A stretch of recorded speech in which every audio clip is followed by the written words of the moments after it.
जय श्री राधे। श्री हरिवंश राधा वल्लभ लाल की जय। श्री महाप्रभु की जय। पूज्य गुरुदेव महाराज की जय जय हो। बहुत बहुत स्वागत है आप सभी का। श्री चैतन्य चरितावली में बड़े ही सुंदर अध्याय चल रहे हैं।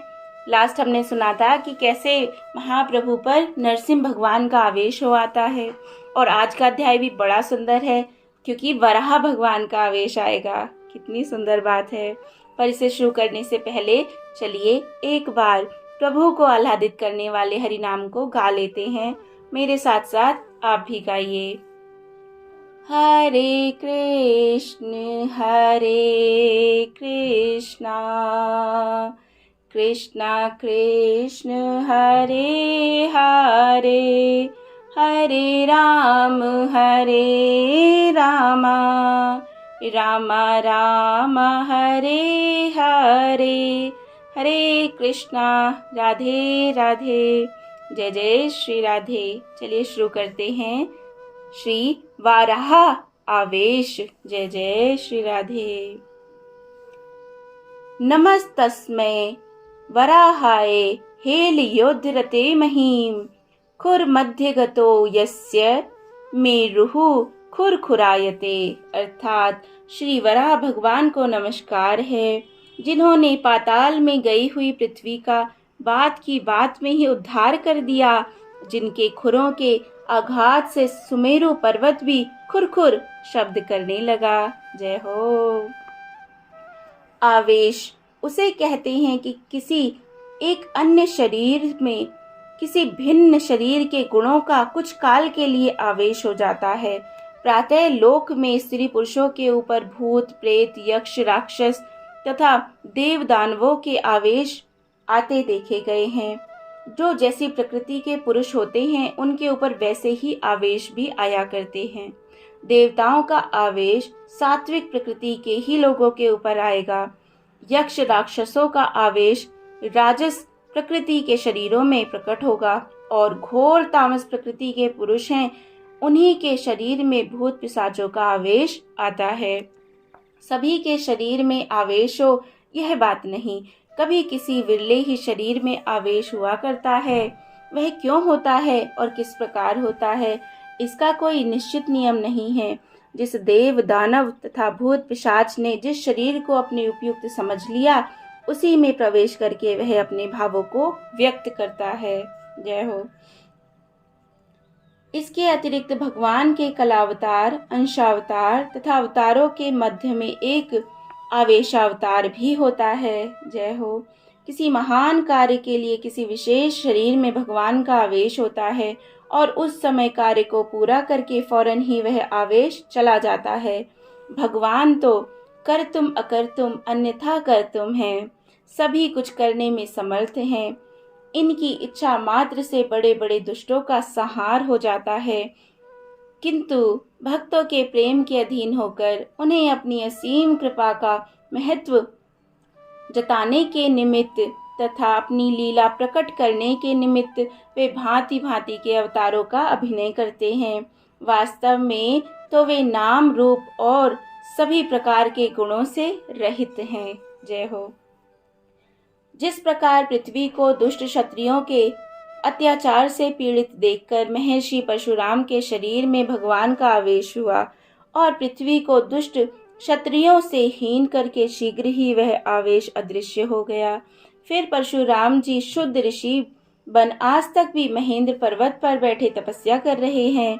इस प्रकार आवेश अवतार किसी विशेष कार्य की सिद्धि के निमित्त होता है, और वह अधिक दिन तक ठहरता भी नहीं। द्रौपदी के चीर खींचने पर भगवान का चीरावतार हुआ था, और क्षण भर में ही द्रौपदी की लाज रखकर वह अदृश्य भी हो गया। जय हो। इसी प्रकार अब प्रभु के भी शरीर में भिन्न भिन्न अवतारों के आवेश होने लगे।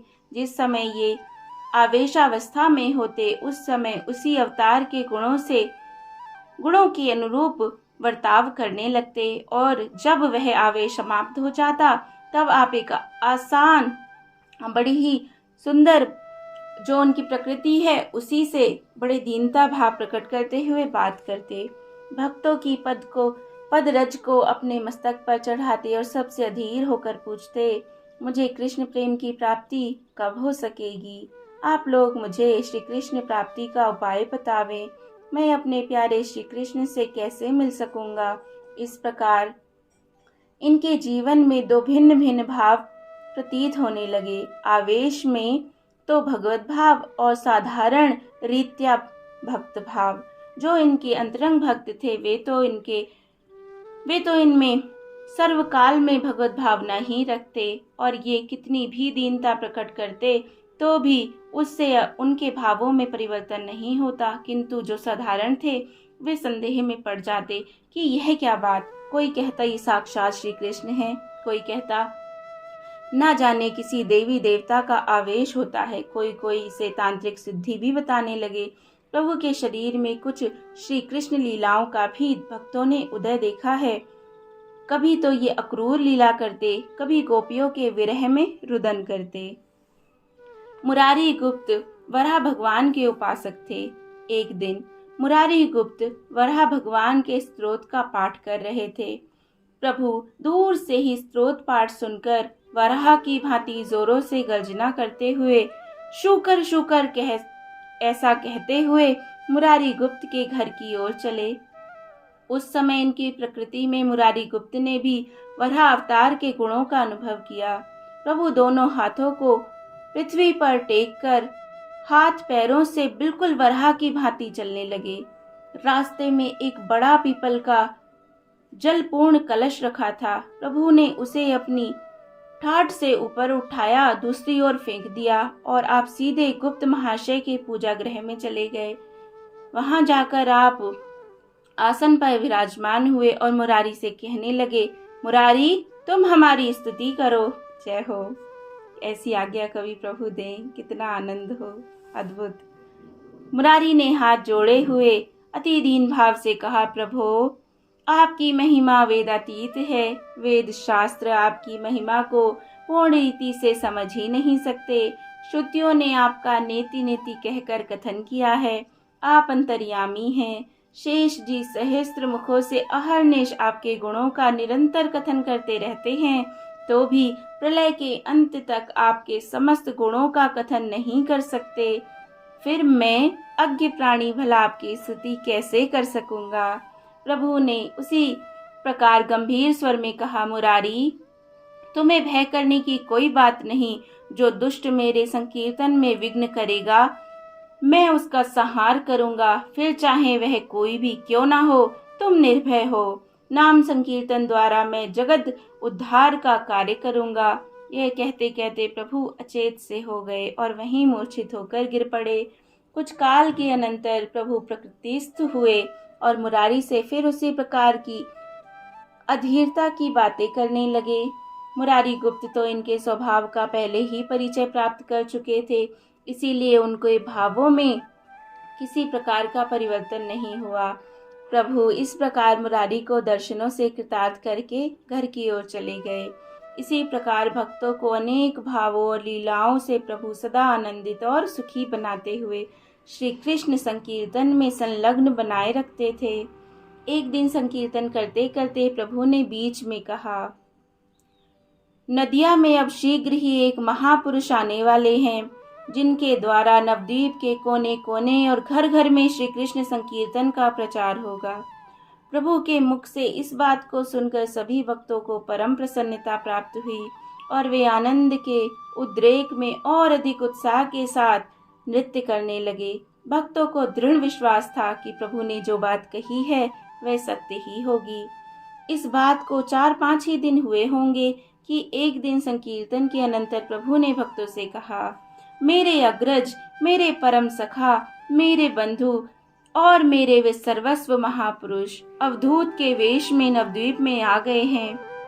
अब तुम लोग जाकर उन्हें खोज निकालो। प्रभु की ऐसी आज्ञा पाकर भक्तगण उन अवधूत महापुरुष को खोजने के लिए चले।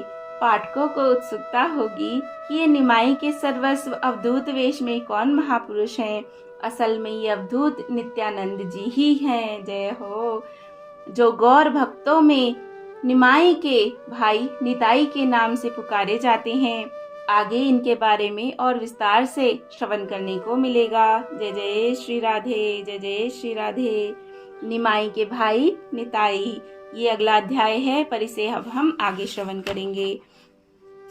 आशा है आपको खूब आनंद आ रहा होगा, और अगर आपने चैनल को सब्सक्राइब ना किया है तो जल्दी से करिए। बहुत सुंदर महाप्रभु का चरित्र है, इसे मिलकर श्रवण करेंगे।